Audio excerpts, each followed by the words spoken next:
Hi guys, welcome to Brains and the Beat. If you're new here, please like, comment, share, and subscribe. And if you're oldie but goodie, thank you for staying tuned to your girl. So, breaking news, Rygin King was just shot up, him along with two others, a male and a female, and the female was pronounced dead upon arriving at the hospital.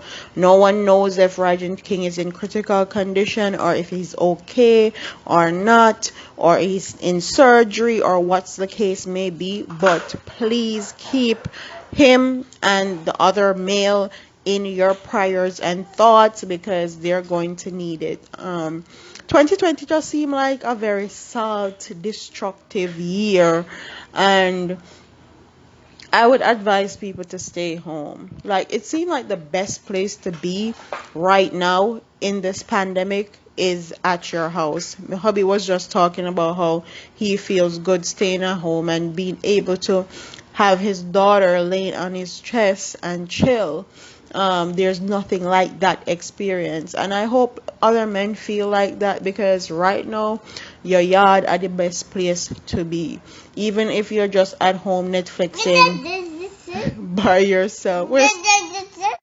I saw Kai. I feel like he want to join the conversation, but keep him in your thoughts and prayers, and I hope he's okay. I hope he's not badly injured or in critical condition or anything like that, but it was said that he got shot. So, and one of the persons, the female, actually died upon arriving at the hospital. So big up to Rygin King. I hope you're good. I hope your family good. I hope you're surrounded by people that love you.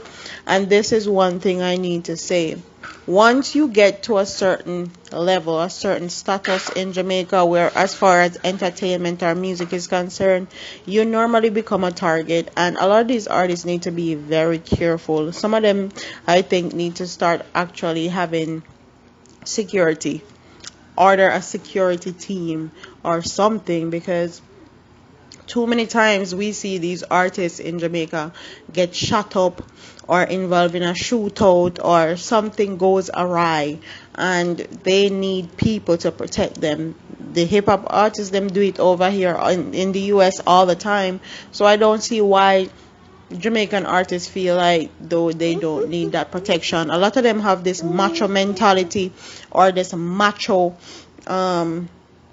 personality, and they feel like, oh, me a bad man and me this and that. But when it comes a time that you need protection and you can't do it by yourself, you need to hire some protection. I'm tired of seeing these artists being shot up out of nowhere with no reasoning as to why they got shot up, who shot them up, and a lot of the times they get no justice at all, because these police officers don't like to do their jobs and investigate crimes like these. They rather probably extort the artists them rather than do them job. But that's my little update for you guys. Please like, comment, share, and subscribe, and I'll see you in the next one. Deuces.